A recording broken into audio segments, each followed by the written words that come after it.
and in the long road that Chinese Americans traveled from their initial efforts to establish themselves on a foreign land, sometimes in a setting of great adversity, to a preeminent role in American society, which they share with other Asian Americans. As I was listening to him, I could not but help reflect on the fact that part of that story, in a wider sense, is also the story of Henry Kissinger, of myself, both naturalized Americans, he of German Jewish origin, I from Central Europe, Poland, both of us as Americans, helping to establish a new relationship with the most impressive culture and statecraft in global history, namely China. That says something about the unique destiny and character of American society. We all come from different parts of the world, and yet in this society we find something that binds us in common, and then on that basis we try to shape, we hope, a better world, not only a better America, but a better world. And part of that story of building the better world is the story of our relationship with China. Henry helped to open the doors.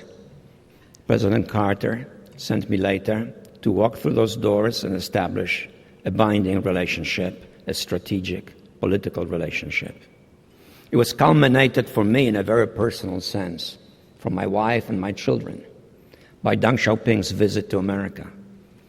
One evening, the first evening, right after he landed on this soil, the first leader of the People's Republic of China to come to America, he and his wife came to a private dinner in my house, which my children served. And that was my reciprocity for a private dinner at which he hosted me in China, and said quite frankly that he thought that establishing the relationship, which we both needed, would be difficult, that he hoped still to be able to visit America, but perhaps he was too old. And I remember saying to him in the course of that dinner, if we work at it hard, energetically, and effectively, you will come to America as a guest, and if you wish, I'll reciprocate with a private dinner for you in my house, if you are willing to come. And when he came to America, we exchanged signals, and he came. And today, some 30 years later, as Henry has already indicated, we now share a common agenda regarding two huge issues: how to create global stability in a setting of unprecedented global turmoil. We are involved from east of Suez to west of China. But China is closer to the region of turmoil than we are, even though it is less directly involved, as we happen to be. But we have a common interest in that region not becoming the equivalent of what Europe was in the last century, the epicenter of global unrest. This is a common interest that has to guide our policies. And the second common interest is, of course, to deal with the economic and financial crisis that threatens the well-being of our citizens and Chinese citizens, but more importantly, of all of mankind. And while all of us on the global scene have to work together to deal with that crisis, there are two countries which have a preeminent responsibility to make the necessary sacrifices, to apply the needed energy to deal with that crisis. And that is, obviously, the United States and the People's Republic of China. And this is why this evening is not only a personal celebration. It is an indication that the acute problems that mankind faces and the new challenges that it confronts has before it the prospect of a unique collaboration between two distinctively important, historically unique countries. And if we work together, we'll make this century a success. So we're embarked on a long road. We have made good progress, but we have to keep going forward. Thank you very much for the award. I'm grateful.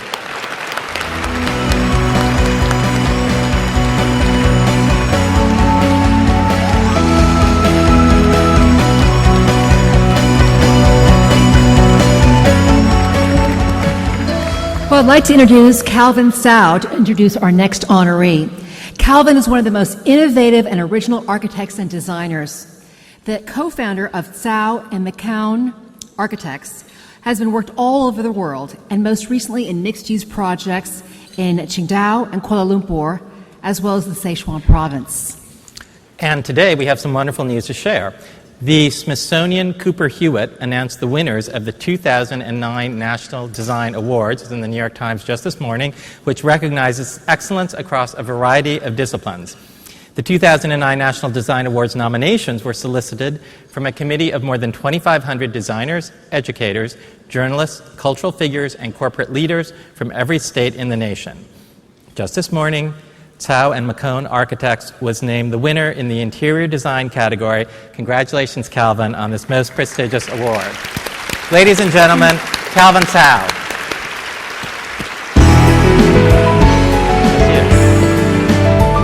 Good evening. Those of you who were attending our conference this morning, I presume you all have this blue bag. In the bottom of the bag is our sponsor, Wal-Mart, and under it says, spend less, live better. Boy, is that true today. We only listen to that, take heed. But I would say that, you know, in a way that's really true all along, that you don't really have to spend unreasonable amounts of money to live better. In fact, there's no correlation between the two, as we learn. Well, this year's Committee of 100 Award for Business Excellence, of course, goes to Wal-Mart, the company that the legendary Sam Walton started building in 1962 stands for three core principles: respect for the individual, service to the customers, and striving for excellence. Now, Wal-Mart's enduring commitment to these principles are reflected in the company's dedication to sustainability, the health and wellness of its employees, and creating opportunities for the communities it serves. And that includes the Asian and Pacific Islander American community. And they do that through supplier diversity initiatives, partnerships with several national organizations, and financial assistance to causes important to our community and others. And in fact, the company employs over 41,000 Asian Americans and more than 5,000 Pacific Islanders. Wal-Mart is also a good corporate global citizen. It launched its retail operations in China in 1996, and it applied its principles and values as steadfastly as it does at home. And Wal-Mart China is a leader in sustainable store practices. It has opened its eco-friendly store in Beijing in September of last year, and it is offering 23% power consumption savings and 17% water consumption savings over a baseline store performance in 2005. And in last October in Beijing, Wal-Mart hosted more than 1,000 leading suppliers, Chinese officials, and NGOs to set out a series of aggressive goals to build a more environmentally and socially responsible global chains and help the company become a better, best-in-class sustainable retailer. And of course, all of us who know and who've shopped at Wal-Mart, its global purchasing power is immense, and this is truly a big deal. And yet, beyond the storefront, Wal-Mart has also donated funds and in-kind support worth more than 36 million RMB to local charities and welfare organizations over the last 12 years, and including substantial donations to provide relief in the wake of last year's Sichuan earthquake and the snowstorms as well in southern China. We also have the pleasure of having a short video because the President and CEO was not able to be present today. And on the other hand, a picture is worth 1,000 words, so let's see it. Good evening. I'm sorry I can't be with you in person, but I know that Wan Ling Martello and Michael Fugh are representing our company well. First, thank you very much to the members of the Committee of 100. We are honored to receive this award from an organization whose purpose is to build relationships between the United States and Greater China, and to help people live better lives. We share these commitments at Wal-Mart, and we believe that partnerships are essential to changing how we change the world. I understand President Obama will be traveling to China later this year. He will see a nation full of growth and promise. He'll see a nation that gets things done. And I imagine what will stand out most of all will be the enormous potential for partnerships between our countries and our businesses. We look at what's going on in the world right now, a financial crisis, an energy crisis,